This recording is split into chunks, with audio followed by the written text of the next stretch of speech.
Client reviews are a major factor in online marketing, especially in family law. They are exceedingly hard to get, but they're essential in showing social proof to prospective clients to call a law firm. In this video, Nina Kelly will break down how she got 87 client reviews in 2024. And she's going to share in detail exactly the tactics and strategies she employed to get that many client reviews last year. Now, Nina is a very busy attorney. Not only is she a absolute gangster in our office on our team, she had a baby last year. She's the mother of two, so this is her second baby. She's a stepmom to three. And on top of that, she still found a way to collect almost $800,000 last year in her practice. So she is just, superwoman all around. So Nina, you recently gave a talk to our entire team on how you collected 87 client reviews. So can you share that with the greater world?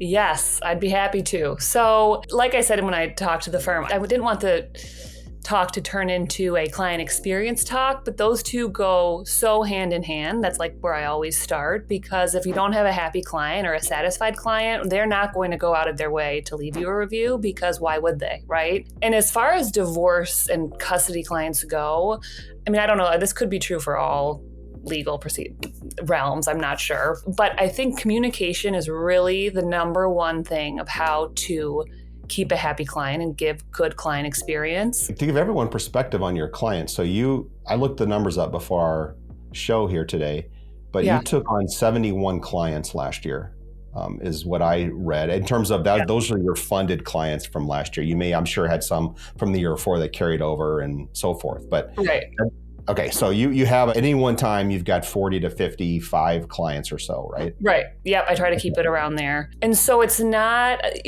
even you can still have a high caseload and have that communication. And there's just some tips and tricks that I always do.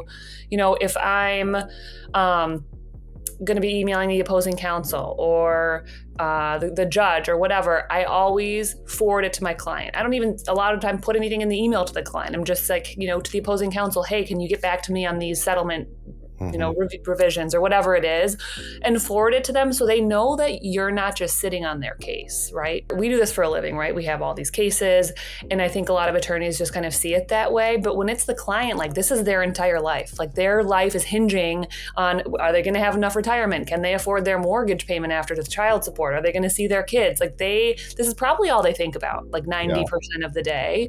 And so when they don't hear from their attorney, I think that creates the unhappy experience. The second thing, obviously, is producing, right? You want to get the best results. And I'm not trying to say that's not as important, but I don't think it's as important. Like, I think they want to know that you're trying and they want to be part of the process. Okay, hold on. You dropped a gold nugget there, and I don't want to just like walk past it after you didn't do this.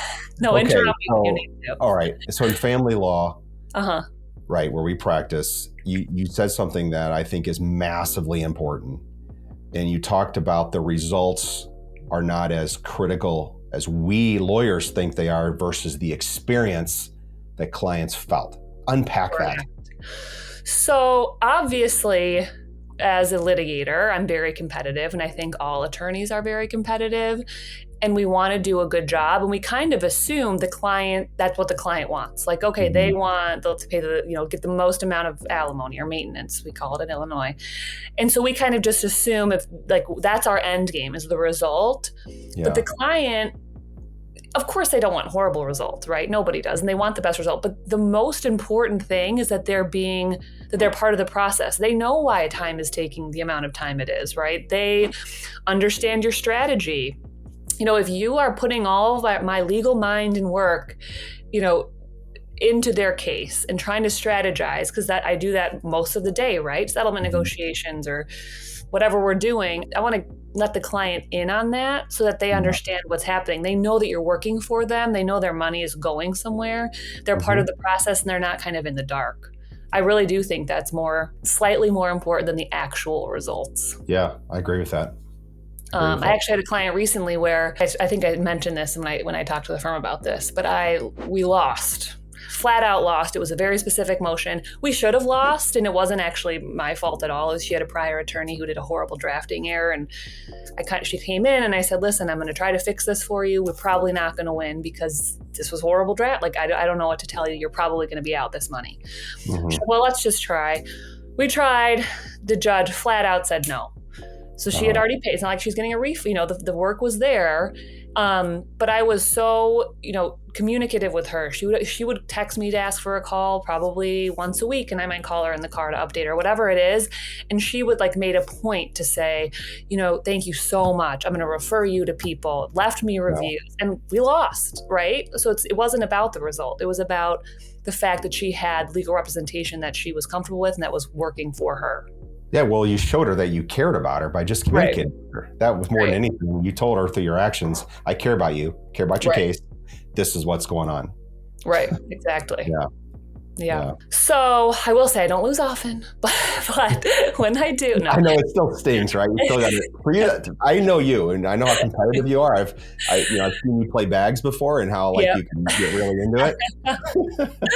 So, I mean, for those words, I lost the roll off your tongue. I can just feel the energy just emanate from you. From I know. It's I'm glad my husband wasn't here. At least I wasn't saying I was wrong, right? Okay, yeah. Well, that would choke you probably. Yeah. So, again, I think communication really is just so key. But then kind of to your point of them feeling cared about, make reminder, if they tell you something early on and it's not important right then, right? If they tell me, oh, hey, I really want this couch that was in the house. Cool. I'm not bringing that up day one of the case, right? I'm going to put a reminder in my calendar 4 months in. When drafting settlement document, bring up the couch. So you don't have to remember it, but it circles back and they're like, wow, they really listened. You remembered the couch. Yeah. Right. And it's really small things like that. And it doesn't really take much time. I always tell my team that car time is phone time. Because, I don't want it to be dead time. Obviously, I'm busy. But on my way to and from court, to and from the office, I'm usually making calls. They might be important calls or they might not be, right? If I haven't talked to a client in a little while, I might just call, say, oh, hey, just in the car, wanted to check in. Anything happening? Waiting for opposing counsel to get back to us. Okay, bye, right? Yeah. And getting a random call from program all of your clients' numbers in your phone so it's easy when you're in the car to do that? Yes. Right after the consultation, I put them in my phone. Interesting. Okay. So you don't have to fumble around. You just Siri call so-and-so and right.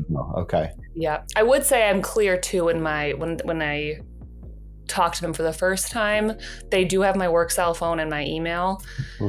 I preface it by saying, listen, I do text you because I do text clients often, but I'm email is the primary. So, but they text all the time. Hey, can you talk? Sure. I'll email you a time. Right. So you're not ignoring the text, but you want to be careful not to get into a habit of doing novels via text because that type of stuff gets lost in translation and you need to have some boundaries too. Yeah. And text gets buried too. They're easy to miss. So easy to miss, especially if there's important things. Yeah, that's why I always refer to email, but to be available to them too. Yeah.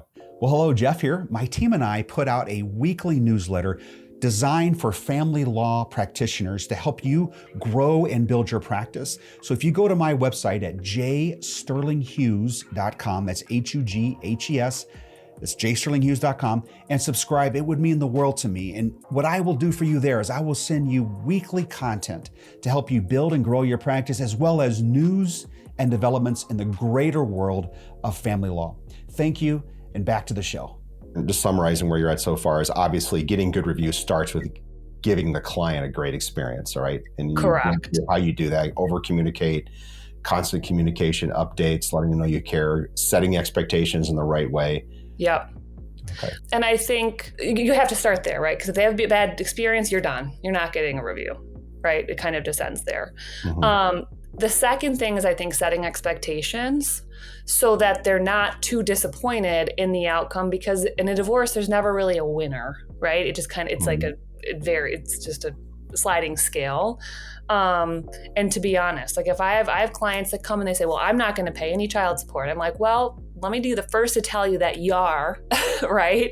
And here's what we're going to do. We're going to try to mitigate X, Y, or Z, because if they're overpromised in the beginning, then they're going to be disappointed. And communication is the number one thing, but they still do want to get good results, right? Yeah. Right. So as long as their expectations aren't ridiculous, then they can still be happy, as long as it's a relatively good outcome, maybe not the best outcome possible, because you're not going to get that on every case regardless. Right. I don't like asking clients for reviews in the middle of the case. Mm-hmm. Some attorneys probably do this, but to me, it feels a little bit like manipulative. And not that it is, but I fear the client might think it is, right? Yeah. Like, I don't want the client to think, oh, well, now I have to leave her a review or she's not going to do a good job or something like that. Right. Yeah. So your 87 reviews, which I might add for everyone listening, they're legit reviews. We check every one of her reviews to make sure they're actual clients, because we pay for client reviews. We incentivize our lawyers by giving them a bonus when they get a good review. That tells us they did good work. So if anyone's like out there, those aren't real, that's absolutely baloney. So what I'm hearing you say is you don't ask for them during your case. They come after your case is over. Right. Okay. So I think maybe once I asked for one during a case because there was a specific motion or something. But you almost always I'll ask after, because I don't want them to feel like I'm trying to take advantage of them. So after the case, on all my cases, it's part of our kind of how our firm works, but we want to close out the active file. Not that the client never will come back, but to close out the active file, we send a closing email. And I don't ask for the review in the email, which I think a lot of attorneys do. Interesting. So the email will like tie up all the loose ends in the case, like your divorce is over, your quick claims come in next week, and blah, blah, blah, stuff like that. Yep, et cetera, et cetera. But I don't want to skim over the closing email because I think it's still really important as far as my kind of process goes. You want to be, I appreciate working with you, et cetera, to let the client, know that it was, the pleasure goes both ways of working with each other, et cetera. But I like to highlight the wins in the closing email so they don't forget, because the process is long and it's a horrible process for a lot of people. Like, even if you did win, again, there's not going to be a winner or loser, but even if you did pretty well, they still just went through maybe a year of a really stressful time, and maybe they don't have as much time with their kid as they ultimately wanted, or maybe they are going to be paying something. Like, nobody's really thrilled after a divorce. Right. Sometimes they are. So I like to kind of highlight the wins and remind them of what their original goals were when we started, so that they can, when they're walking away, they're kind of reminded about that. So even though the process was tough, they kind of are reminded, I did kind of get what I wanted in the first place, which kind of just, you leave off on the right foot. And I also, maybe controversial, I don't think so. I like to place blame on the other side if it's warranted. Like, I'm so sorry this took so long. The other attorney was completely unreasonable. That's not your fault. Because you want to just kind of remind them, like, hey, we did everything we could. I get you. There might have been frustrations in the process, but, it wasn't, we did what we could do. What was in our control. You do push your cases very aggressively to get done. So you if anyone's going to be the active participant, and this is going to be you versus another counsel. Right. Yes. I'm like I'm annoying in that sense, but that goes to client, experience too. Yeah, the quicker the case is over, the happier they are. Right. They don't want to be in court. Right. Nobody does. Yeah. Well, there's a couple outliers. But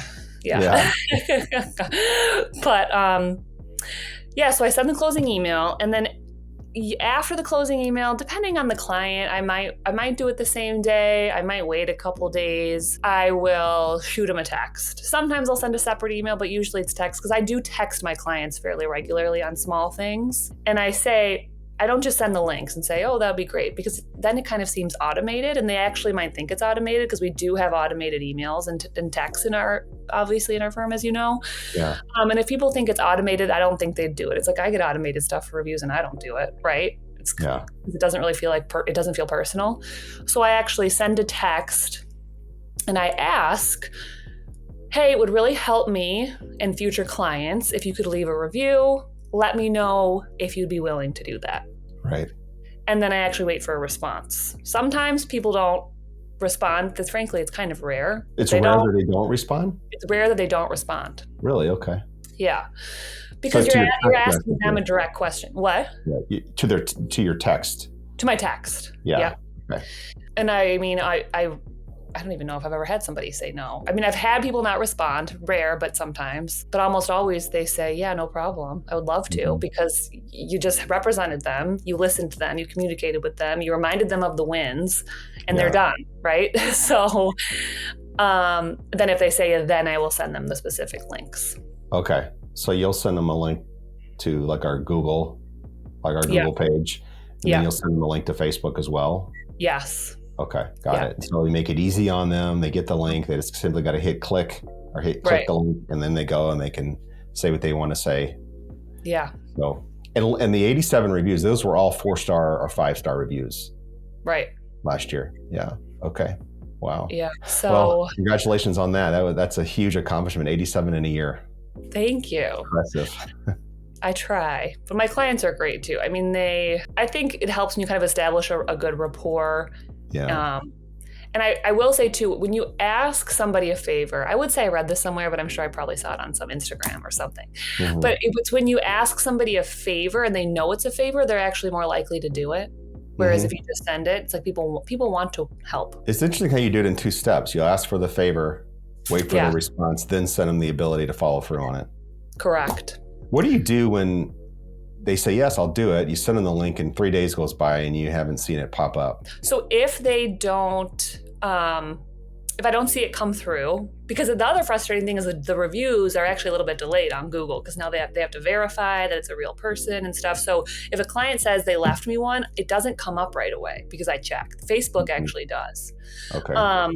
So if I usually let a couple days go by and then I'll just say, hey, just so you know, the firm didn't log these as having come through. Just wanted to see if you were able to leave one. And then I always also say, this is important on both of the texts, if you would rather not, that's totally fine. Like I always reassure, like they do not have to, because again, I don't want to act like I'm pressuring them. Yeah. There kind of is a power dynamic, regardless of whether the case is over or not. It just kind of seems weird. So I always do say, no worries if you'd rather not, but I would really appreciate it if. And then when my following up, I'm saying, hey, were you able to leave the review? Just so you wanted to let you know it hasn't gone through to the firm. But again, if you'd rather not leave one, that's totally fine, or something like that. I think that actually helps them say yes easier. They don't feel pressure. They're not, I don't have to. She's giving me an out. Yeah, very good. Well, that was great. Thank you for sharing your secret sauce for how you got so many client reviews last year. It's been amazing. You've been amazing with our firm, with our clients. So. Oh, well, thank you. Yeah, I'm going to say you can release this in 2035. I don't want my secrets out there. No. Well, you gave them to all 75 of our teammates. I did. I think it's already been exposed. Well, if you've got any value out of this show today, and I'm sure you did, go to this video here that I did on reviews and how our firm uses these reviews, how we implement them, and how we've built systems around getting reviews from our clients. Thank you, and hope you all have a great day.